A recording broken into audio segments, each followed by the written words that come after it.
Ng'olukungaana luyingidde olunaku olwokutaano wansi w'omulamwa oli mwana waani, omu ku basumba ababuulidde omutume John Mulinde owa World Trumpet Mission e Kibuye agambye nti wabadde abuulira alabye ng'abantu balina ennyonta n'okuyaayaana eri Mukama. Ndabye okuyaayaana kw'emitima gyabwe, waliwo enjala nnyingi era kyendowooza nti waliwo bangi abafunye okuzuukusibwa mu ndamuleme zaabwe n'okubaako engeri gye basongebwa ku direction oba ku luuyi gye balina okutandika okulaga.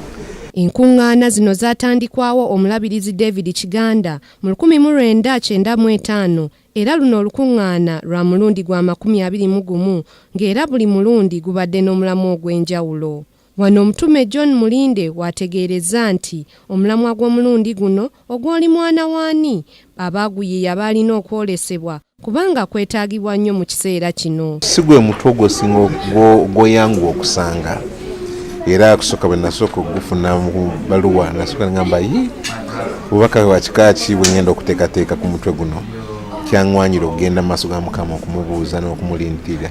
So balina okuba nga balina gye bajja omutwe ogwo weekusifuko okuba nti baleeta omutwe okufaanana bwe gutyo, era ndowooza nti abantu baweereddwa omukisa mu ngeri ez'enjawulo abulizi baleese. Abantu bavudde ebule n'ebweya okwetaba mu nkuŋŋaana zino ez'okwezza obuggya.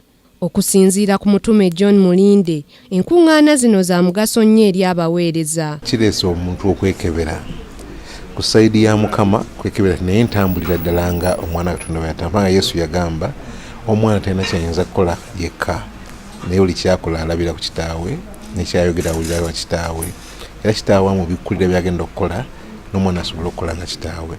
Kati ekyo kirimu okwekebera. Tugamba nti abalungamizibwa omwoyo beboka abaana ba Katonda.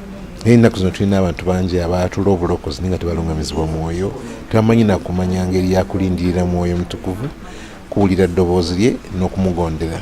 Olukuŋŋaana luno lulagibwa butereevu ku Kingdom TV era abaweereza abatasobola kulwetabamu basobola okugoberera butereevu ebigenda mu maaso. Grace Nantale Kakoza, Samali Kisaache, Kingdom TV, amalindirire. This is Kingdom TV.